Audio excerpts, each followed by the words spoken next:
on a small farm, how to do the neighbours harm by magic, how to hate. I was abandoned to their tragedies, minor but unhealing. Bitterness over boggy land, casual stealing of crops, venomous card games across swearing tables, and so on. One of my own favourite Hartnett poems, which I had in mind when I was writing the tribute quoted earlier, is Death of an Irishwoman. She was a summer dance at the crossroads. She was a card game where a nose was broken. She was a song that nobody sings. She was a house ransacked by soldiers. She was a language seldom spoken. She was a child's purse full of useless things. That roll call of evocative metaphors occurs immediately after a wonderful line in the poem. I loved her from the day she died. Austere, almost harsh, truthful eye of such a line is typical. He never tries to gild the pill. His honesty is one of his great qualities and lends a tone to his poetry which makes us sense that there is always something at stake. The kind of thing that carries you through Ezra Pound's cantos, even when you're baffled at times by the content. Tone in a poem is its truth. Many dilettantes never learn this. It may seem simple. It is anything but. The world is too much with most of us. We have tested and tasted it and lost much of the wonder. Part of the function of poetry, I think, is to rediscover wonder.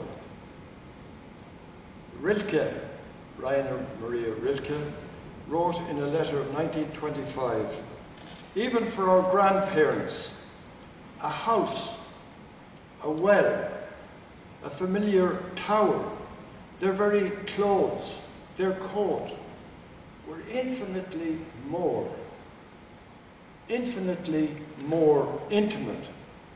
Almost everything, a vessel in which they found the human and added to the store of the human.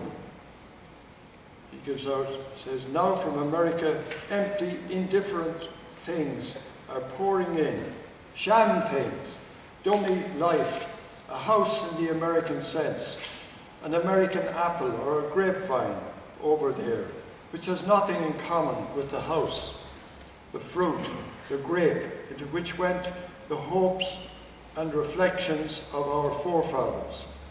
Live things, things lived and conscient of us, are running out and can no longer be replaced.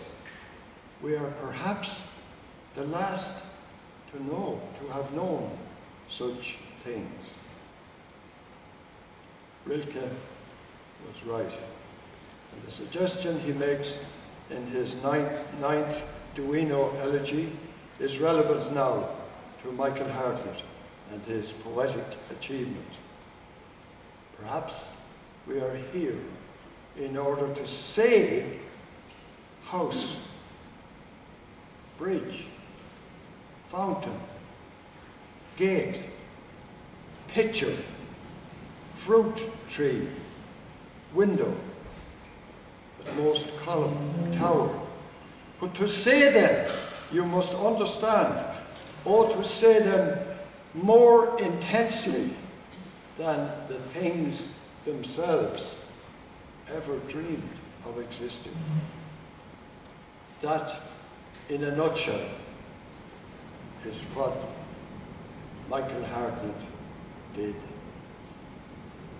We need his poetry, even the indifferent world needs it, in order to experience more intensely than the things themselves. There's no time for me today to deal with his translations or his poetry in Irish, including versions of some of my own humble work. Maybe next year, Michael. Okay. I'd like, finally, just to say a word for some of the publishers who are often overlooked and who deserve a mention for having kept his flag flying over the lean years, and they were mostly lean years. Dolman Press published 2 of his books, beginning in 1968. You could say it was they who discovered Hartnett. New Writers Press published 3 of his books and were very important at the time. Goldsmith Press published 3 of his books and a poster, and had him several times in Era magazine, and the Irish translations he's done of my work will be out this year. That'll be 4. The Raven Arts published 4 of his books. The Repost now have published and republished 2. And Cushclaim have published, I think, about 4 of his books in Irish. Those small, unsubsidized, mostly, publishers get little or no innings. Somebody had the nerve to say he continued to publish occasionally with other presses. They were the ones who flew the flag at a time when it meant possibly most to Michael Hartnett.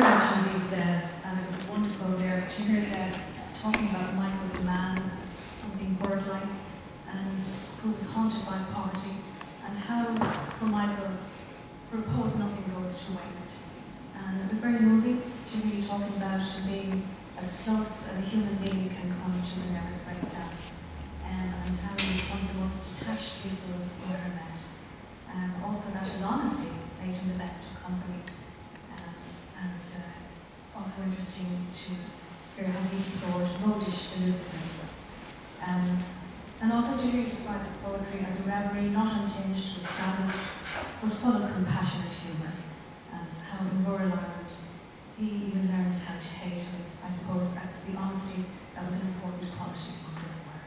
So thanks for that, Des. And now the respondent is Ethna Kavanagh, so let me introduce Ethna.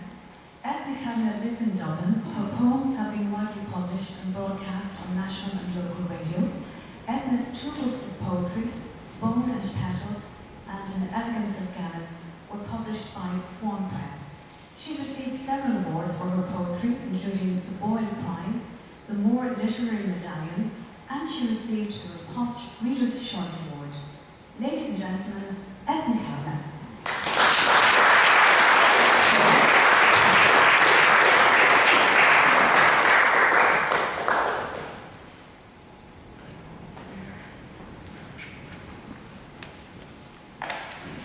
Everybody. I'd like firstly to thank Michael for inviting me to do this. And actually I've been living in Michael Hartnett since that day you phoned me.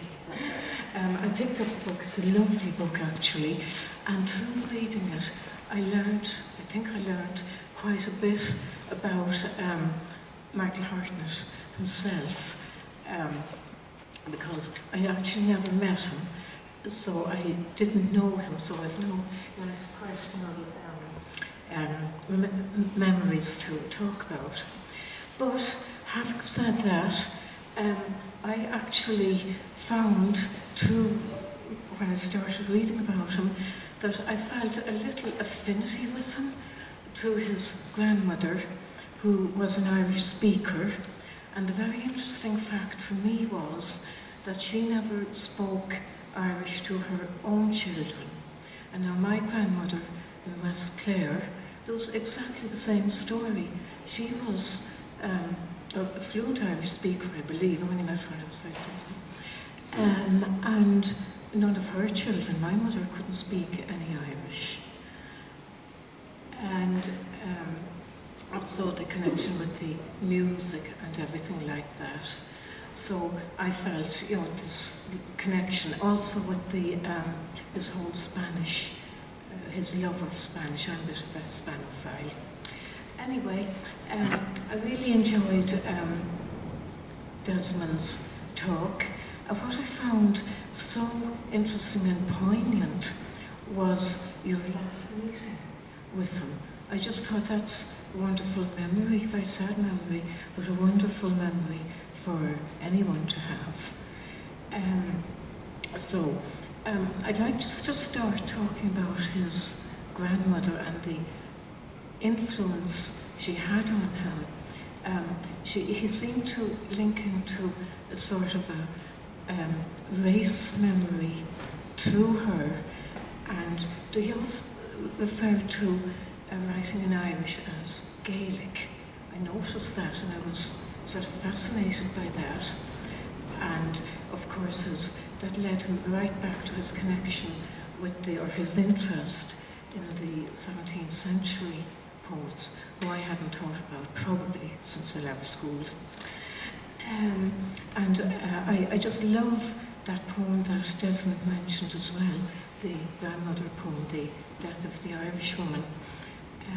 And that particular line struck me. I think it was one of the first poems I got back into reading.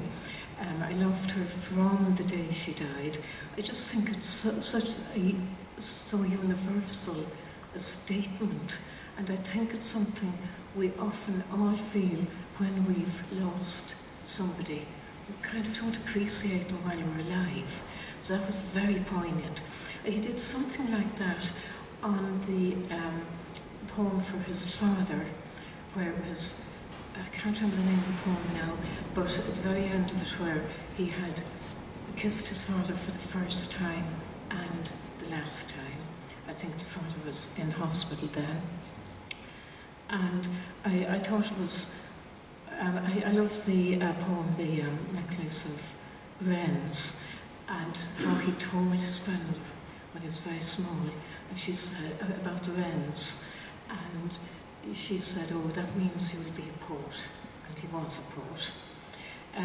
Another very big influence on him was Lorca, and and the fact that what I read was that he learned Spanish to be able to translate Lorca. I find that really interesting because I've been trying to learn Spanish. Anyone who knows me trying to learn it for years, and I wouldn't be able to translate any poem yet. And I don't know how true it is, but I read somewhere that he was arrested in Madrid, I think, or in Spain, for reading Lorca on the street, and it was during Franco's time, and I think it's a really good story, whether it's true or not. I kind of hope it was. He felt a great affinity with Lorca because Lorca was such a rural poet as well, and his whole sense of justice. He was banned. That's why Hartnett was arrested, if it is true, because Lorca's books and everything were banned by Franco. So he must have been very interesting character. And I'm also interested in how he got so interested in Lorca. Was it from a sort of, maybe not quite hero worship, but romanticising Lorca's tragic death?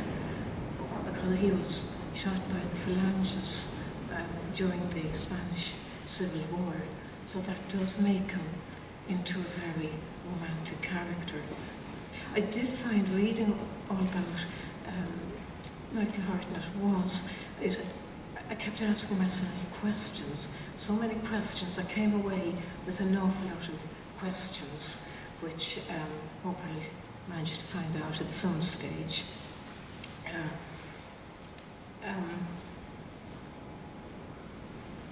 Yes,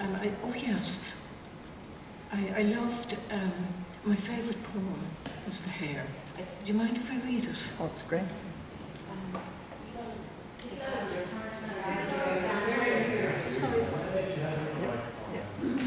Use this mic. Sorry about that. I didn't realise you couldn't hear. Is that okay? I'll talk louder. That now? Sorry about that. Oh yes. And I think why I respond so much personally to the Hare poem is because I just keep going back to it, and for some reason it puts me in mind of the very first poem I learned at school. I think there is a rabbit in a snare. I don't know if anyone knows that poem. It's by John Stevens, and I used to nearly cry at my desk when I was about 5 reading that. The Hare. It was a green world. Green thoughts curled quietly in her mind's field. Cow smell, milk smell, sweet root expansion underground. She heard thunder. The sky fell on her back. The hill gulped down the sun. The world was quenched like a match in wind. Under her belly's fur, the live litter kicked. Her eyes were open. Death's scrum destroying the joy, the great shining. Forgive me, girl. I had no knife to cut your children free. Forgive me. And I think this shows his love of nature and, in a way, a sense of justice as well. And I'd also like to talk a little bit about the poem, The Retreat of Eva Cardney. This, I think, really shows, then again, his anger at injustice.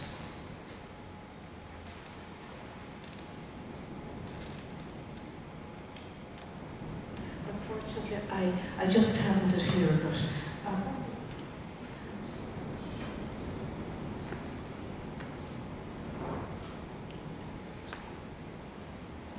no, what I wanted to refer to in that poem really was how she insulted Crombie coats and lace mantillas. In other words, the sort of hoi polloi. This is a woman who was a widow, but later on she had a child out of wedlock with another man. And there's a beautiful passage, read it sometime yourself. I just left that passage. And just before that there's another very good passage where she says to the child who is still unborn, she says, "You'll wear the hump of my life on your back." In other words, acknowledging that that child was going to, not be very well acknowledged because being out of wedlock at the time. I'm also very interested in his farewell to English, and I feel it's a chronicle of his road to writing in Gaelic. He starts off with a bar girl, I think she's the one from Connemara, that he met in a pub, and he starts off by describing her and wishing that he could write a really beautiful poem to her in Irish, which he was well capable of doing. But what I like about it, another thing I like about it, is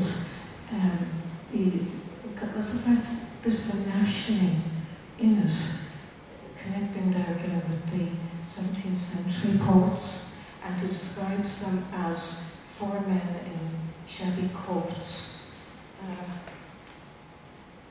and they're beckoning him along the road to poetry, or to continue writing. And then we come to 1922, when we take over the Dublin Castle and all that. We developed this fascinating, childish pleasure in paper clips, which I think talks about how we've come from, we've moved basically from the plough into the office of governing the country, and we're sort of not quite there yet, so to speak. And also, yes, in that poem then, The Farewell to English, he is also saying farewell to a lot of the poets that he likes and has translated and everything. And he refers again to my Lorca. I often wonder his readership, how much of his readership he lost in that over the 9 of 10 years that he was writing in Irish. And there's something very poignant, actually, I think, in a piece in the Irish Times called Why Write in Irish. It's just the very end of this piece. He says,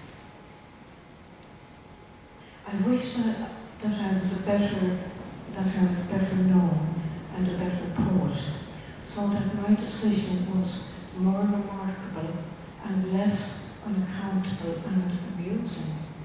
When you read the whole piece, you see how deeply felt his wish to write in Irish is or was. So why should he have felt that some of his readership found it amusing? I find that terribly poignant. And that whole essay that he wrote for the Irish Times, 1975, August, is really interesting. It just accounts and explains why he has this deep need to write in Irish.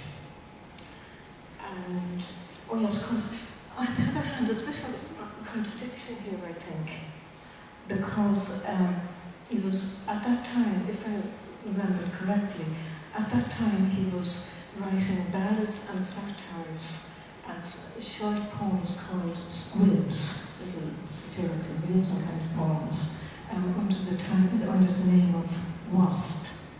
So I think that's very good, especially for satire, and if he's, the sting in the satire. I like that a lot. And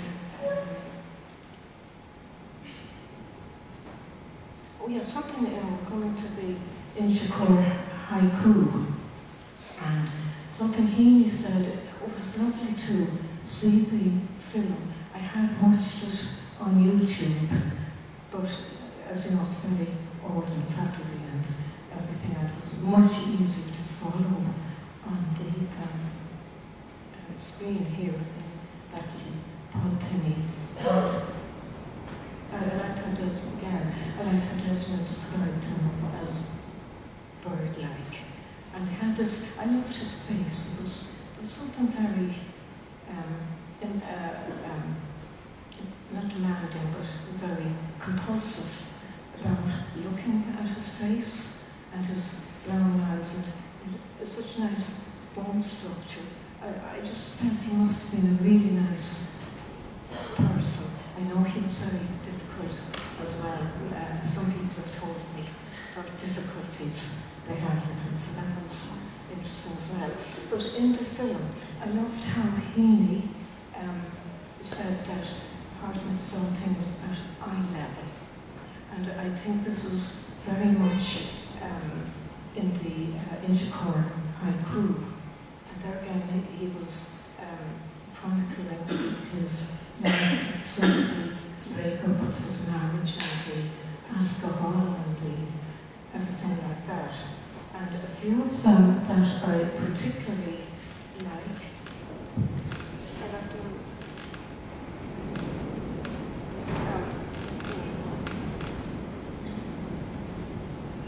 Yes, my liver smears up from the bottom of a glass, snug in the golden hell.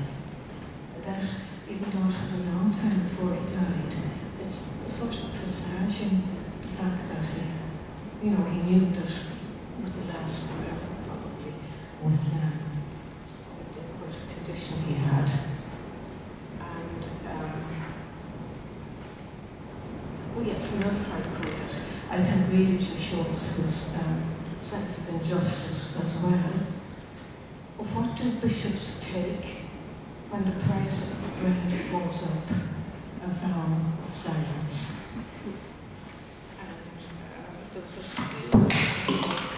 a few other ones, with the loneliness when the phone rings and the political promises like plastic bags. And another one here, the warm dead go by in mahogany boxes, well housed at last. I think that's very telling and very eye level. I think that's probably it. I like, oh yes, Desmond described a poem where Michael said, while the swallows I was happy. I think that was a lovely line. And also the morning poem. And I just love the unsentimental way that he talks about things and points things out to us. So I would love to have known him, but I never met him. I was at something that he was at, but I didn't get talking to him. So that's about it. Thank you.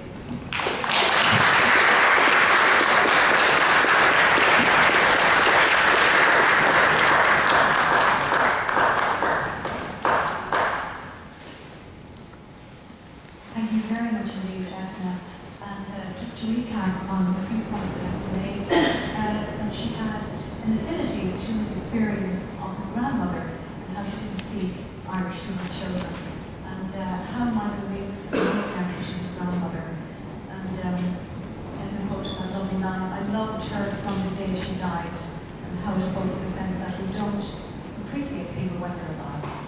And I quoted from the poem The Hair, how it shows his love of nature, and also from A Farewell to English, wishing he could write a beautiful poem in Irish, which of course Edna rightly points out he was well capable of doing. And she wonders how much of his readership he lost while he was writing in Irish. And how he said, I wish I was a better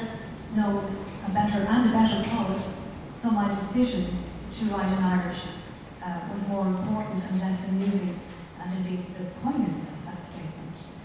So thank you very much, Edna and Des. And now I would like to invite comments and questions from the floor now. And would anyone like to ask either Des or Edna about their observations on Michael Hartnett? Yes. Can you support the assertion that the star faded when he quit speaking in English? Sorry, writing in English and went to Irish? So what's the beginning? Sorry? What's the beginning? Can you support the assertion that when he quit writing in English, that the star faded? That's what I'm asking. What? Say it again. Did I say it again? Yes. I thought I always carried that far. Can you support the assertion that Hartnett quit writing in English mainly, that his star faded?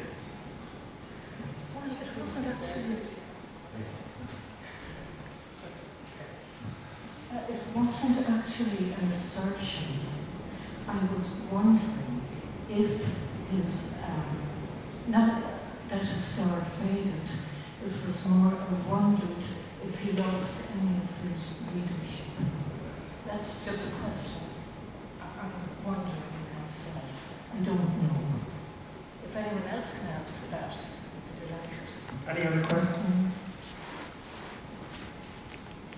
I'd like to ask to respond to respond to some of the points that Michael began to write in Irish because he felt, and anyone who knows Irish and tries to speak it, you feel